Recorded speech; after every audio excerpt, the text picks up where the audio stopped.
Bebe usted vino. Esto fue casi el primer encuentro con Buñuel, ¿no? Esta primera pregunta que le dirigió Buñuel a usted era sobre...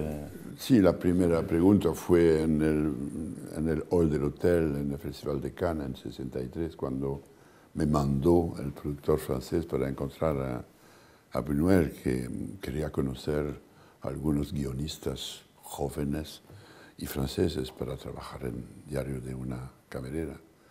Y después de Monsieur Carrière, sí, como estábamos al comedor, su primera pregunta fue realmente, pero con una mirada muy profunda. No se trataba de una pregunta mundana, superficial, ¿no? ¿Bebe usted vino? Así, algo así. Y cuando contesté que no solamente bebo vino, pero soy de una familia de productores de vino en el sur de Francia, su cara se iluminó y pidió 2 botellas de repente. Fue el primer, después, más tarde, me dijo que por lo menos teníamos algo para hablar, aún sin trabajar, sin ningún talento, sin ninguna posibilidad de trabajo, por lo menos podíamos hablar del vino. Pero ya era una pregunta con una intención muy profunda, ¿no? Sí, quería saber algo... Hemos encontrado en el primer encuentro en Cannes, en el Festival de Cannes, hemos encontrado ciertos puntos de contacto entre nosotros. La Mediterránea, el aspecto latino, el facto que teníamos la misma educación religiosa, las mismas raíces, más o menos. Soy del sur de Francia, no lejos de la frontera española. Y después yo había hecho únicamente 2 películas. Una película con Pierre Tex, Le Soupirant, en la tradición del burlesco americano, del pastelazo, como se dice en español. Y le gustaba mucho a Luis y a todos los surrealistas la tradición burlesca norteamericana, Chaplin, Buster Keaton, Laurel Hardy, Harold Lloyd. Y fue el primer contacto. Y el segundo fue que había escrito yo únicamente 2 películas. La segunda era un documental sobre la vida sexual de los animales, desde un libro de Jean Rostand, que era un premio Nobel de biología. El hijo de Edmond Rostand, del autor de Cyrano de Bergerac. He trabajado con el hijo y después con el padre. De facto me dijo Luis durante la comida que había hecho estudios de entomología aquí en Madrid, en la residencia de estudiantes, y conocía hasta el final de su vida el nombre latino de todos los insectos. Era un segundo, el interés para los animales era un segundo punto de contacto en el primer día. Y después, claro que yo había leído el libro, la novela de Mirbeau, tenía una primera proposición de adaptación, seguramente, hemos hablado del trabajo. Pero bueno, después de, no sé, no me acuerdo, 8 o 10 días, me llamó el productor y me dijo, si quiere usted se va a Madrid dentro de 2 días para trabajar con Buñuel. Era una cosa extraordinaria, realmente. No conocía España muy poco y no hablaba ni una palabra de español, sino gracias y adiós. Y mañana, eso es muy conocido, mañana, debido a una canción. Y bueno, me fui a España para trabajar con él el mes de junio 63.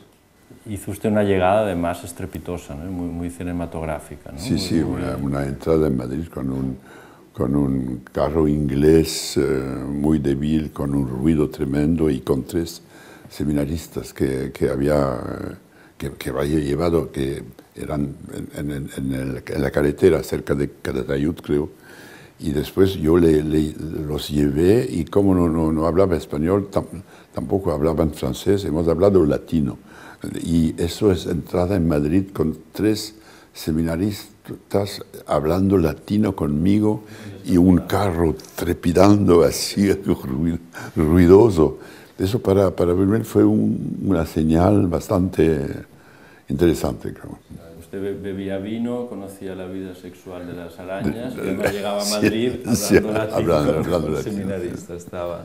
¿Y en algún momento tuvo conciencia de lo que representaría este encuentro? Es decir, porque esto se prolonga 30 años. No, 20 años. Pero no, porque al inicio me dijo Luis que se trataba de su última película. Y siempre lo decía, era una manera de, como un exorcismo, ¿no? Para no pretender hacer otras películas, como si debía morir aquí. Y me dijo, no, eso va a ser mi última película. Me lo dijo del diario de una camarera. Después con el éxito de la película, hemos empezado otra película, la adaptación del Monje, de la novela de Monk Lewis, una novela gótica inglesa del siglo XVIII.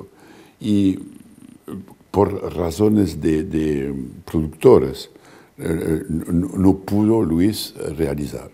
Eso ha sido realmente una tristeza para nosotros. Era un guión maravilloso, que hasta el final de su vida hemos siempre vuelto al guión, diciendo líneas, réplicas del diálogo, los personajes, bueno, tanto peor. Era la única tentación de hacer una película negra, ¿no? Como se trata de la novela negra. Y después no hemos podido, lástima. Pero bueno, después hemos hecho Belle de Jour, La Vía Láctea, El Encanto Discreto y otras películas hasta el final. A lo largo hemos escrito 9 guiones y 6 de ellos son películas de Buñuel. El Monje lo hizo otro director muy mal. Me prohibió Luis de verla, no la vi. Y los 2 otros, el último, que se llamaba Agón, no pudo, porque ya tenía 80 años, se sentía demasiado débil para filmar.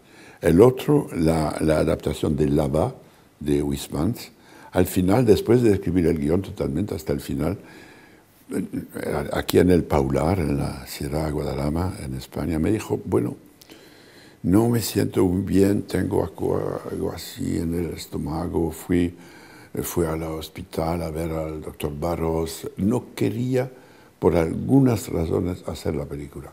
Y creo que se trataba de una película demasiada buñuelaña, con una misa negra, con Gilles de Rais.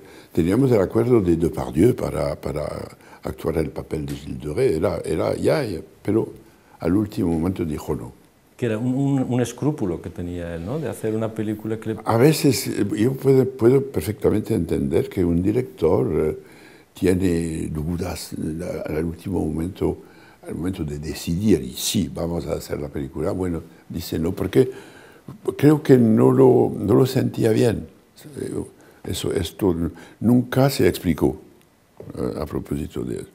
Era uno de esos libros que solía leer cuando tenía 16, 18 años, durante el tiempo de sus estudios, de 3 escritores franceses del final del siglo XIX, casi prohibidos en España. Octave Mirbeau, Pierre Louis, que era un autor erótico, y Huysmans.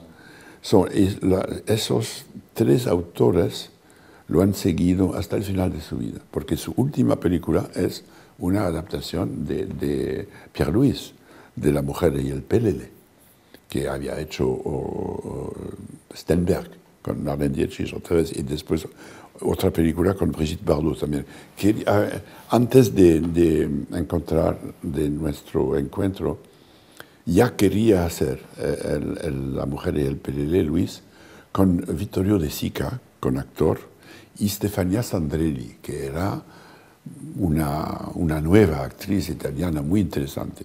Pero al último momento los productores decidieron de hacer la película con Brigitte Bardot, otro director, y fue un fracaso, como siempre. Era muy amigo de Vittorio De Sica, Luis. Dígame, y de todo este trabajo en conjunto con él y de toda esta relación, claro, hay una nota aquí en este libro de Para matar el recuerdo que dice la imagen y la voz de Buñuel se habían grabado tan profundamente en mí que habían acabado creando un fantasma que me perseguía allá donde fuera. Sí, sí, claro. No se puede olvidar, hemos pasado no sé cuántos días, los dos únicamente. Calculé que hemos comido los dos, únicamente los dos, más de 2000 veces en mi vida. Eso es ha sido un compañero, un padre, un hijo a veces, un tío, un amigo, un maestro, todo eso en el mismo tiempo. No se puede olvidar, ¿por qué olvidarlo? Es una presencia, creo que el papel más importante de un maestro es los consejos que da después de su muerte. Cuando no está vivo, hasta ahora, hasta a mi edad, ahora tengo 80 años, casi cada día me pregunto qué haría Buñuel en mi lugar, qué me diría de hacer o no. Eso es realmente un papel muy importante que dura más que la vida. Y realmente claro que ha sido un maestro técnico. En el campo del cine es evidente, pero hay más. Hay otro territorio, hay otras maneras de dirigir que de ser un director. Y una manera de ver el mundo, ¿no? Supongo que aprendió con él una manera de ver el mundo, de ver la realidad, otra manera de ver. Otra manera sin considerarme como un discípulo, ¿no? Porque no estábamos de acuerdo siempre, claro, pero compartir la misma origen, más o menos, pero era de un origen burgués y yo de un origen muy pobre, de campesino. Eso también era interesante también. De una cultura más o menos latino. Cuando conocíamos los poetas latinos, romanos, bueno, hay un fondo que podíamos compartir y después divergencia, claro, eso es natural. Pero es difícil de decir, yo veo perfectamente lo que me ha dado. Lo que yo lo di, no lo puedo decir. Siempre hablaba del humor carrieresque, para un poco reírse de mí, ¿no? Un humor. Pero bueno, hay frases de Buñuel que siempre están conmigo. Por ejemplo, cuando dijo, y eso lo vi y lo puedo afirmar, lo puedo decir con certitud. Cuando decía, lo que no hago por $1, no lo hago por $1.000.000. Y eso rehusó de hacer películas por un montón de dinero, porque no quería hacerla, no lo sentía. Eso para mí son frases realmente luminosas que siempre están conmigo. Yo no tengo ninguna razón de olvidarlas. ¿Quién quiere olvidar un fantasma así? ¿No? Claro, y también su sentido de humor era extraordinario, realmente decía que un día sin reír era un día perdido, pero su gusto fenomenal para las bromas, pero en la vida, era para mí interesante, y bromas para mí. De repente, un día llega en mi cuarto, donde siempre trabajamos en mi cuarto, en la Torre de Madrid, en el Paular, en México muchas veces. Y me dijo, bueno, Jean-Claude, todo lo que hemos hecho desde hace 6 semanas vale nada. Yo me voy hoy, aquí está mi billete de avión, me voy a México, usted hace lo que quiera. Y se va de mi cuarto. Así era una broma, pero una broma muy interesante. Es como para provocarme a encontrar argumentos para que no se vaya. Es muy interesante. A veces he entrado en su cuarto una vez, lo encontré muerto. Así muerto, con el pie sobre la mesa, muerto realmente. Y la primera vez, Luis, ¿qué tal? ¿Qué pasa? Y me hizo así y se levantó. Claro, no tenía una memoria tan fuerte y después de 6 o 8 meses hizo el mismo. Pero ya Luis, mira, ya lo has hecho una vez. Oh, perdón. Y me dijo, Me olvidé que ya había muerto enfrente de ti. O aquello que explica usted, ¿no? Que fingía un ataque de próstata en unos servicios de restaurante. Sí, aquí en España, en un restaurante, con gente. Sí, y otra cosa que de vez en cuando, aquí estamos en el vestíbulo de un hotel y pasa aquí, cruzando el hall, un viejo, pero muy viejo, así, caminando así con la ayuda de una mujer o de otro hombre, y lo mira y me dice, ¿has visto a Buñuel? Wow, ¿cómo ha cambiado? Ha bajado mucho, pero hace un año siempre era, mira lo que es increíble cómo ha cambiado. Como si fuera este viejo una imagen posible de Buñuel. Era extraordinario. Es que a cada momento de la vida podía surgir de repente una broma, una cosa... Que no bastaba, o sea, no aceptar la realidad, ¿no? No aceptar, tratar de cambiar, de metamorfosar, no sé si se dice en castellano, de cambiar la realidad, lo que llamamos la realidad. Y el problema de la realidad es el problema de todos los cineastas, la relación con la realidad. Un cineasta es supuesto filmar la realidad, pero ¿qué es la realidad? Eso es un problema, que la realidad no es la misma en Francia, en España, en Rusia. Depende de nuestra mirada, de nuestra relación secreta con lo que llamamos real. Las discusiones aquí en Madrid entre Bergamín y Buñuel era para mí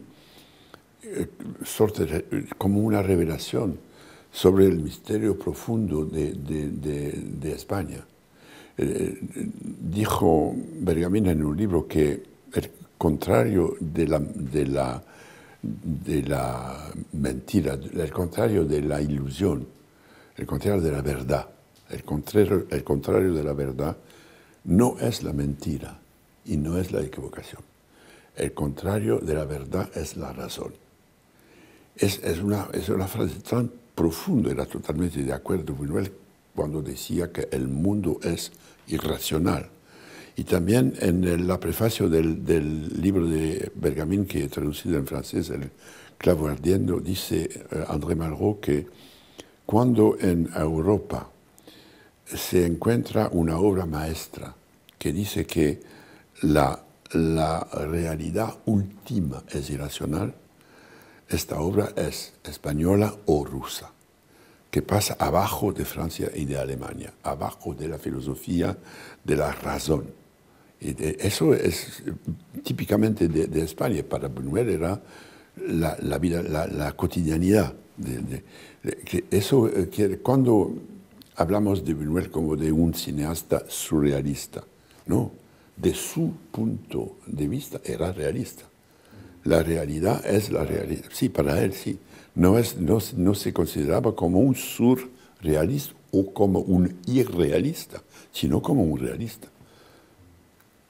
Ha aludido usted al misterio español, que es una presencia constante, ¿no? en este libro suyo, ¿no? Dice, usted llega a Madrid y capta a través de Buñuel, primero capta la realidad que usted ve como un joven francés que llega a España y que le parece que es un país del siglo XIX, africano, prácticamente, como congelado en el tiempo, descubre la infancia de Buñuel o la juventud de Buñuel, porque lo acompaña, le guía y él le explica. Va descubriendo el país en dos estadios, ¿no? En la memoria de Buñuel y en su visión directa. Y después, claro, el misterio español, usted lo capta... Y también puede descubrir a través de Bergamín y de Buñuel, de los ateos españoles como Buñuel o de los católicos como José Bergamín, todo lo que existe en España que no sabemos en Alemania, en Francia, por ejemplo, el barroco español, la proximidad de la muerte, la poesía de los místicos españoles, Fra Luis de León, Fra Luis de Granada,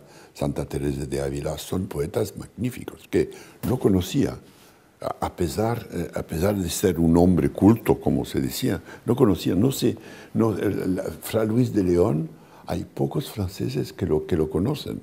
Hemos puesto una acotación de Fra Luis de León en la Vía Láctea, con la voz misma de Buñuel. Son textos maravillosos, pero eso es ¿cómo se puede decir? El lado oscuro de España, que no desconocido, escondido de España, que es muy rico. Las conversaciones con Bergamín y Buñuel aquí en Madrid, cada vez, una vez por semana, para mí era como revelaciones. ¿Qué conocíamos de España? Los pintores, sí, claro, y Don Quijote, y el Quijote, era todo.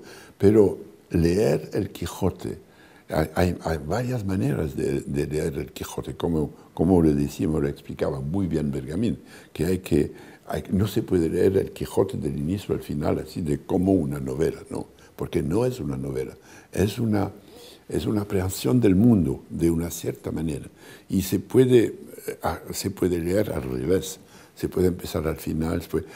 Lo que hago de vez en cuando ahora es de tomar el Quijote y de abrir al azar, y cada vez encuentro una cosa que me toca de cerca. Es increíble. Que le habla de mí, que me habla de mí ahora, en el Quijote. Es extraordinario. Pero de una cierta manera, Buñuel decía que el Quijote era demasiado español, porque la invasión de España por Quijote y Sancho Panza era para él un escándalo, porque decía, como lo dijo en el libro, que los ingleses no venden estatuas de Hamlet. Leen Shakespeare, pero no. Mire, aquí tengo un ejemplar del Quijote. Ah, sí. ¿Quiere que hagamos la prueba? A ver, abra al azar este juego adivinatorio, ¿no? Como de libro poético, ¿no? Que nos puede... No digo nada, ni murmuro de nada, respondió Sancho. Solo estaba diciendo entre mí que quisiera haber oído lo que vuesa merced aquí ha dicho antes que me casara, que quizá dijera yo agora, el buey suelto bien se lame. Bueno, es perfecto, ¿no? El buey solo bien se lame. Y hay una de estas frases que usted recuerda, ¿no? Estas máximas de Buñuel. ¿Está buscando otra? No, porque no puede, cuando se habla del... No se puede pasar otra cosa. Sí, mira, cuando vuelva Sancho de la isla, que no es una isla, se encuentra con unos conversos que están exilados por Felipe III fuera de España. Un vecino suyo, ¿no? Con Ricote. Sí, ¿no? Ricote, que es de su pueblo, que tenía una pequeña tienda en su pueblo. Aquí, y mira, ¿cómo es posible, Sancho Panza, hermano, que no conoces a tu vecino Ricote, el morisco tendero de tu lugar? Y aquí se paran, empiezan a comer, y lo que dice Ricote a Sancho hay que leerlo. Podría ser hoy un papel en cualquier periódico, porque se habla de volver a una tierra que no conozco, a una religión que no es mía, a un idioma que no hablo. ¿Qué quiere decir? ¿Qué quiere decir pertenecer a una tierra, a un país? Eso lo dice Ricote de una manera magnífica. No sé si lo puedo encontrar.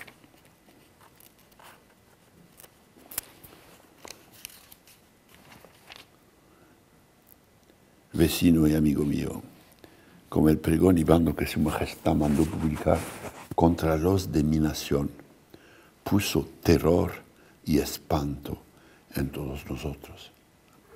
A lo menos en mí le puso de suerte que me parece que antes del tiempo que se nos concedía para que nos hiciésemos ausencia de España, ya tenía el rigor de la pena ejecutado en mi persona y en la de mis hijos. Es de hoy. Son palabras de hoy. Te habla directamente de ti, de mí, de nuestros... del mundo, de nuestros compañeros. Sí, hay 2 o 3 páginas aquí maravillosas. Bueno, fuera con el Quijote. Decía Buñuel, ¿no? Nos ocupa demasiado. Sí. Pero bueno, ¿y usted lo había leído de muchacho, este libro? Lo leí cuando tenía 15, 16 años, pero un tío mío tenía un ejemplar en francés, pero en una condición fatal. Faltaba páginas y he leído así sin realmente, bueno, a los 15 años es difícil de leer y después lo he leído sí, varias veces. Sí. ¿Y cómo llegan los libros a su vida? ¿Cuáles son los primeros libros que...? Bueno, yo nací la paradoja de mi vida es que nací como otros niños de mi edad, de mi generación, nací en una casa sin un libro y sin una imagen. No había nada sobre las paredes, ni un libro. Y he vivido con libros y imágenes. Sí, esa es la paradoja.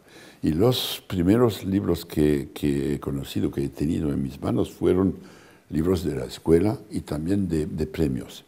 Libros de aventuras de Jules Verne, de Fenimore Cooper, de Maynard Reid, así, en colecciones infantiles, ¿no? Pero ya a los 12, 13 años, ya tenía 80 libros y ya había establecido un catálogo de mis libros de infancia, sin ningún valor.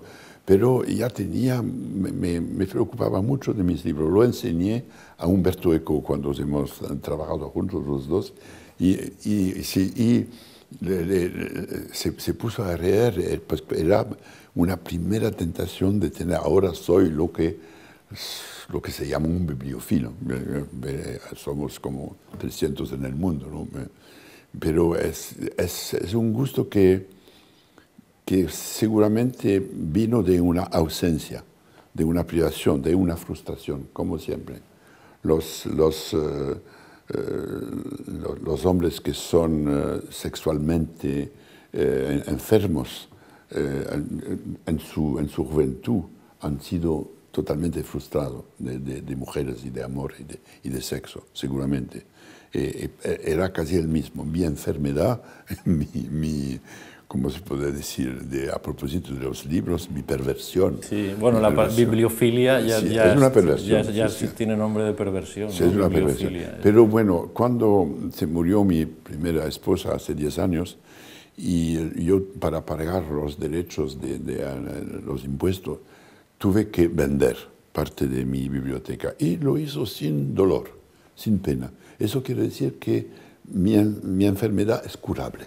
Es posible de vivir con... Ahora, sí, de vez en cuando compro un libro, pero bueno, he conservado algunos. Y las imágenes, lo mismo, ¿no? También quizás dedicarse de esta manera al cine. Las imágenes del cine, el cine es empecé el primer dinero que he ganado en mi vida fue como dibujador. Dibujo bastante bien y he vendido algunos dibujos en periódicos cuando tenía 17, 18 años. Y después de vez en cuando voy a ilustrar un libro, pero para trabajar como dibujador hay que dibujar 3, 4 horas al día cada día. Y no tengo tiempo. Es como un pianista o como un escritor también o como un pintor. Porque tenemos al final de trabajar, por ejemplo, como guionista, tenemos una forma interior muy frágil, que a través de esa forma vemos al mundo. Cuando escribo un guión, no escribo una cosa literaria, sino para hacer una película. Siempre la posibilidad de marcharse fuera de nosotros. Y la misma cosa para un dibujador, un pintor o un músico, claro. Un periodista, un cameraman, ¿no? ¿Y usted cursa estudios, digamos, clásicos de humanidades, sí, de letras, hace una carrera...? Soy un producto de la educación francesa cuando tenía 9 años y media, debido a mis profesoras de la escuela primera, ¿no? He conseguido una bolsa, una beca, una bourse, que me ha seguido hasta la École Normale Supérieure, la escuela superior. Sin esa beca, mis padres no hubieran podido pagar mis estudios. No sé lo que hubiera hecho. Seguramente no estaría aquí a hablar contigo. No se sabe. Pero decir, y usted es conocido por las adaptaciones de novelas, de libros clásicos, por sus obras, es un hombre de letras, además con una gran familiaridad con los clásicos. Y en cambio usted tiene un gusto muy metódico, muy desarrollado por todo un tipo de literatura idiota, por la estupidez, por leer libros malos donde hay bobadas, y además, ya digo, de una manera apasionada, apasionarse por la estupidez, documentarla. ¿De dónde viene esta...? Eso viene de la escuela, Tuve un profesor de historia, soy un historiador de formación, ¿no?, que decía que estamos acostumbrados todos a aprender la historia del pasado a través de las obras maestras, de la literatura, de la pintura, pero son excepcionales. Y muchas veces no han tenido éxito en su tiempo, pero después. Cualquier periodo de la historia francesa, por ejemplo, sería muy profundamente conocida a través de su estupidez, de su vida ordinaria, de los clichés, que a través de sus obras maestras. Lo que se llama hoy, lo que los historiadores llaman la historia de la mentalidad, que es muy importante, es la meta última de sus trabajos.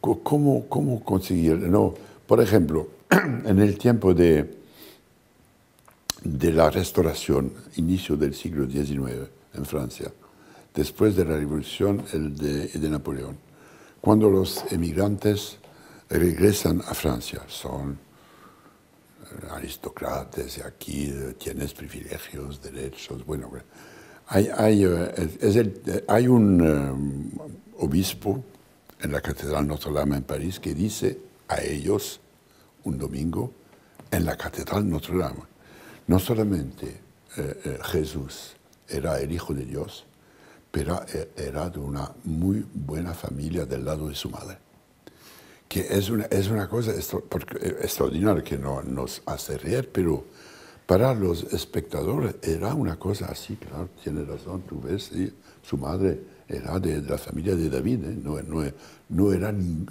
cualquier mujer. Eso nos dice mucho sobre la mentalidad del tiempo.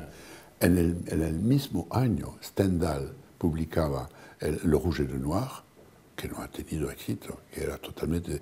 Ahora, lo que estamos estudiando es Le Rouge et le Noir. Hemos totalmente olvidado, con razón, al señor obispo que se llamaba Quelen, Monseñor de Quelen. Pero sí, realmente, nuestro deseo es de ir profundamente adentro de la mentalidad de una época, la estupidez, los clichés, el ordinario, la odia, el antisemitismo, el anti, todo. Es mucho más interesante que las obras luminosas y claras. Eso es la razón por la cual con Guy Bestel, un amigo mío, hemos compuesto un diccionario de la bêtise, diccionario de la bêtise. Y eso eso lo compartimos mucho con Umberto Eco. Umberto Eco también le gusta mucho la historia del falso, el fake. Está muy interesado. Y bueno, a propósito, me dio el derecho de firmar Umberto Eco. Sí, estudiar las supercherías, también las estupideces, ¿no? Los límites, un poco los límites de la razón. No únicamente eso, porque yo tengo, después de una infancia en el campo de campesino, he vivido, nací en una cultura y he vivido en otra cultura, pero hasta hoy yo sé cómo cultivar la tierra, tratar los árboles, los caballos, todo. Pero la segunda parte de mi vida son 8 o 10 años de trabajo intenso para llegar al nivel de la escuela normal superior. Eso no se hace así de una manera. Eso me ha dado por el resto de mi vida una formación de un cierto conocimiento que ahora no sirve de nada porque todo el conocimiento del mundo está aquí, ¿no? Pero me ha dado ¿cómo se dice? Un método de trabajo, una manera de trabajar, que es preciosísimo. Cómo trabajar, por ejemplo, cuando se va a la India para adaptar con Peter Brook el Mahabharata, que es una epopeya enorme que tiene 14 veces la Biblia. ¿Cómo hacer? ¿Cómo empezar? Eso lo sé. Sé cómo hacer. No lo sé de una manera teórica, pero sé cómo practicarlo. Eso para mí es la cosa más preciosa de mi vida. Y este método, por esto le decía que usted esta debilidad por la estupidez la trabaja de un modo científico, o sea, la estudia, sí. sabe cómo estudiarla. Sí, y yo sé también, por ejemplo, he trabajado con científicos de alto nivel. No tengo ninguna formación científica, pero mi método de trabajo me da la posibilidad de entender su método de trabajo y lo que están buscando. No tengo ninguna noción del lenguaje matemático, pero puedo comprender lo que están tratando de conseguir, de entender, de descubrir. Y eso para ellos es importante, de tener la compañía de un literario que se interesa en la búsqueda científica. Bueno, porque usted entiende que es una narración, una búsqueda científica. La misma cosa a propósito de mi trabajo con el Dalai Lama. Sin el Mahabharata, sin mi trabajo con el hinduismo a lo largo de 11 años, no hubiera podido trabajar con el Dalai Lama. Eso sería imposible, porque él vio la película del Mahabharata. La interesó mucho, hemos hablado, hemos escrito cartas, y después era imposible para mí de llegar al Dalai Lama y de preguntar, bueno, ¿el budismo qué es? Eso sería estúpido, es una cuestión de nivel. Hay que encontrar un nivel donde podíamos hablar, podíamos empezar a trabajar. Y por eso me he preparado de una cierta manera, con la ayuda de mi segunda mujer, que es una especialista de la historia de las religiones en Asia, en la Media Edad. Pero es toda mi vida esa posibilidad fundamental de conocer que hay métodos de trabajo, que siempre es inútil de trabajar sin método. Es totalmente inútil. Es perder un tiempo. Ir aquí, trabajar un poco para el Mahabharata, empezar aquí. No, hay que desarrollar una manera de trabajar. Un método propio. Un método propio. También la misma cosa para el budismo. Porque el budismo es enorme de hablar. Hemos pasado nada más que un poco más de 3 semanas los dos para escribir un libro. Era muy difícil, de 3 horas al día y después otras horas con sus asistentes. ¿Y este método se puede resumir o se puede dar algunas pistas de en qué consiste? ¿Cuál es la esencia del método Carrière? No, porque depende de lo que hago. Por ejemplo, para un trabajo sobre una película, cualquier película, hay películas como La Vía Láctea, por ejemplo, de Buñuel, donde se necesita una documentación. No se puede empezar a hablar de las herejías de la santo religión católica sin conocer. Bueno, he preparado el trabajo por 6 meses, trabajando únicamente a documentos, pero sé cómo encontrar la documentación, cómo utilizar Internet, cómo utilizar una biblioteca, a quién preguntar, a quién pedir. Bueno, eso lo sé.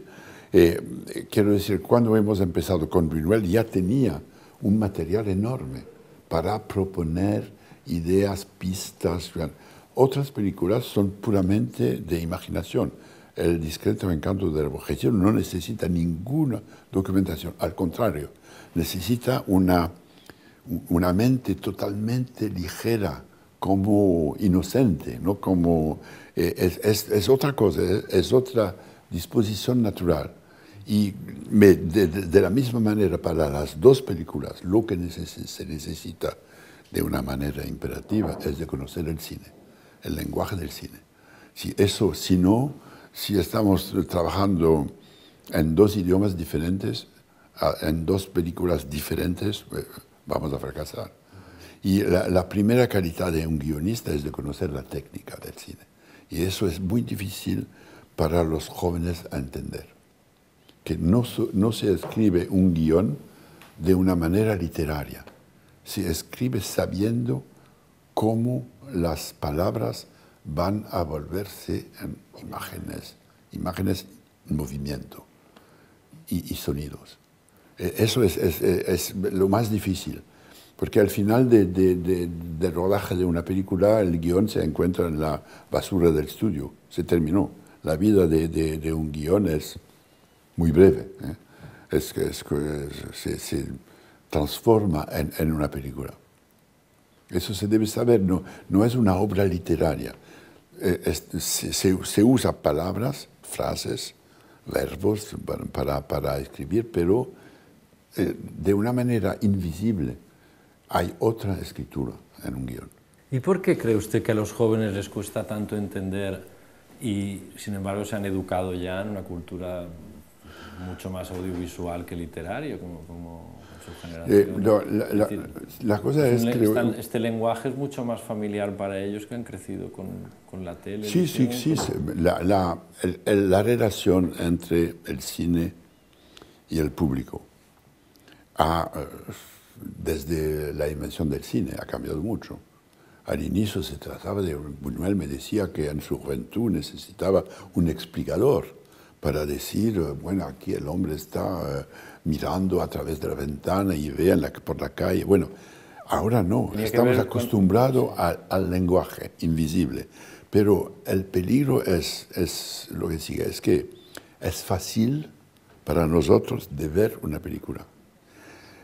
Esa facilidad puede conducir a los jóvenes a pensar que es fácil escribir. No es. Lo más fácil a ver y a entender y a seguir, lo más difícil a escribir. Eso es difícil, es lo que tratamos de enseñar en las escuelas de cine, ¿no? Que hay que realmente conocer todo, pero sin caer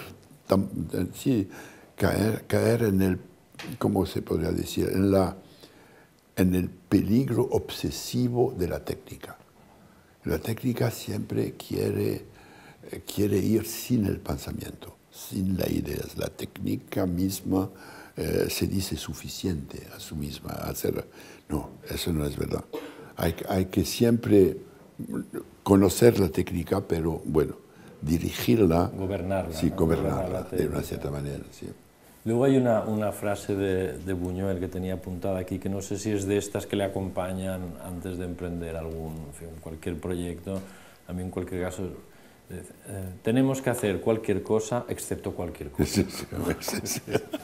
Que se entiende perfectamente.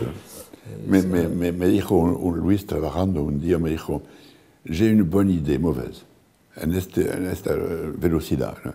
Tengo una buena idea, no, mala. Se había dado cuenta. Se había dejado, diciéndolo, pensándolo. Sí. También es el privilegio de la colaboración. Para mí es muy importante. Especialmente para un guión de cine, de trabajar a dos o tres. Tal vez con un actor, con el productor, que tiene también cosas que decir. Eso es muy importante. La soledad de un autor de cine es muy peligrosa. Porque ya tenemos un espectador, ya tratamos de convencer, de seducir, de divertir a alguien.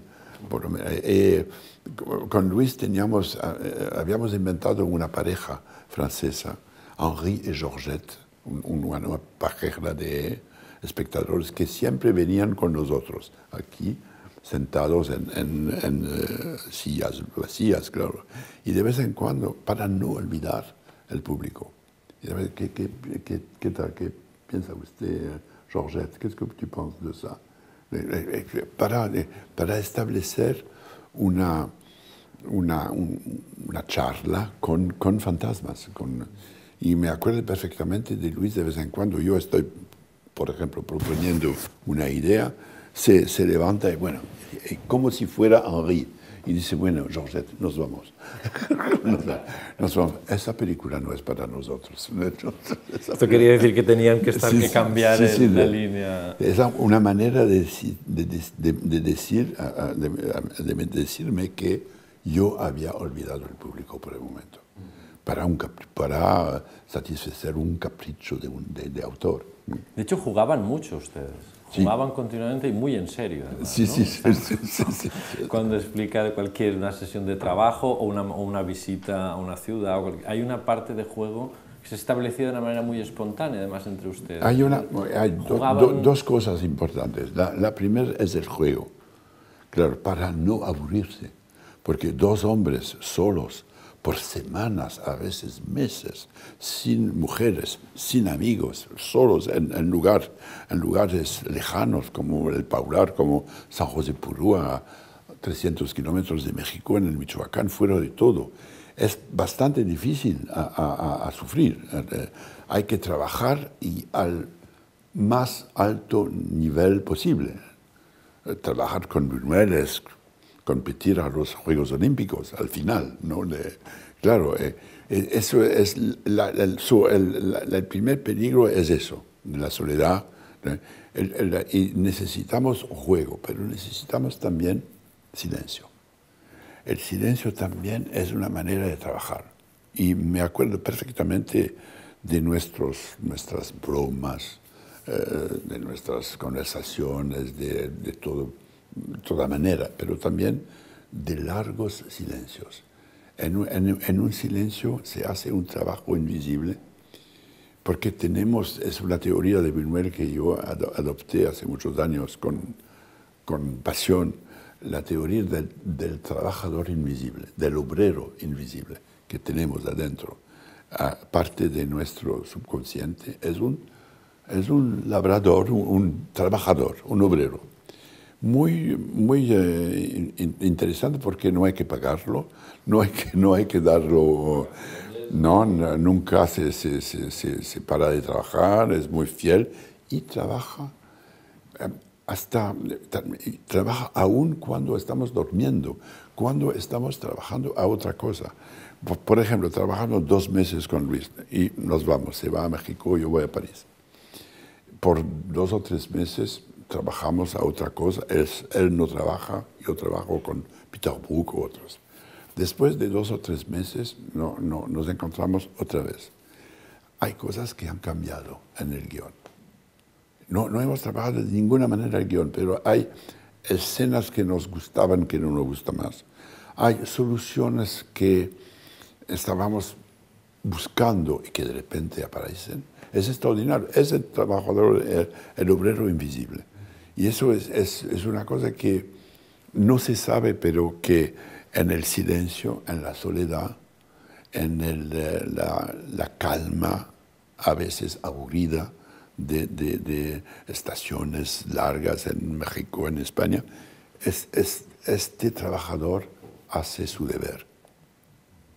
Y paseando también, ¿no? Caminar juntos. Caminar sin hablar, casi sin hablar, sí. Las peregrinaciones a Toledo, que ha sido como un ritual, una vez por semana, de Madrid, yendo a Toledo en los mismos lugares, ¿no? Comiendo, bebiendo, para ver el encierro del conde de Orgaz y también a la tumba del cardenal Tavera, que filmó Luis en Tristana maravillosamente con el perfil de Catherine Deneuve. Es una imagen maravillosa, ¿no? Cardenal Tavera es muy amigo mío. La última vez que... ¿Cuántas veces lo ha visitado usted al cardenal? 15, 20 veces. Ya se levanta un poco cuando entra, ¿no? La última vez, porque ya había filmado una película con amigos mexicanos en Toledo y otra con Juan Luis Buñuel. Y hay un hombre que está aquí vigilando en la iglesia donde hay un greco, donde está la tumba del cardenal. Y me preguntó la última vez, hace 2 meses, pero ¿cuál es este hombre que cada vez que viene aquí viene con fotógrafos, cameramen y vuelve? Y yo me lo tomé aparte y lo dije, la razón es que soy un descendiente del cardenal Tavera. Tenía una esposa secreta en el sur de Francia, en el siglo XVI, cerca de Narbonne, y soy un descendiente. Algunos españoles lo saben y cada vez que... Y creo que lo ha creído. Ahora es el guía, ¿no? O el vigilante. Sí, es el vigilante, bueno. Es el vigilante, le gardien.